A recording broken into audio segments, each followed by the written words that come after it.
እርጉዝ ነሽ ወይም ደግሞ በቅርብ ለማርገዝ አስበሻል? እንደሱ ከሆነ ይሄ ቪዲዮ ላንቺ ነው። ዛሬ 5 ጤናማ ያልሆኑ የእርግዝና ምልክቶችን እነግራችኋለሁ። ከነዚህ አንዱ ከተከሰተ ቶሎ ብላችሁ ወደ ጤና ጣቢያ መሄድ ያስፈልጋል ማለት ነው። የመጀመሪያው ከባድና በራሱ የማይቆም የሆድ ህመም ነው። በሁለተኛ ደረጃ የምናገኘው ደግሞ ከማህፀን የሚወጣ ደም መፍሰስ ነው።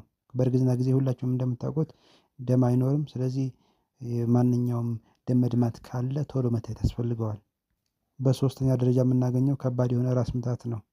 ይሄም ከእርግዝና ጋር ተያይዞ የሚመጣ የግፊት ምልክት ስለሚሆን ቶሎ መታየት ያስፈልገዋል።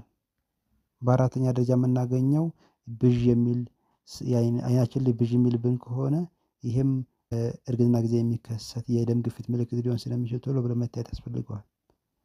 በአምስተኛ ደረጃ የምናገኘው ደግሞ የሰውነት ማበጥ ነው። ኖርማሊ ቁርጭምጭሚታችን አካባቢ የተወሰነ እብጠት ሊኖር ይችላል። ነገር ግን እብጠቱ ድንገት የተከሰተና ፊታችን፣ እጃችን አካባቢ የሚከሰት ከሆነ ቶሎ ብለን መታየት ያስፈልገዋል ማለት ነው።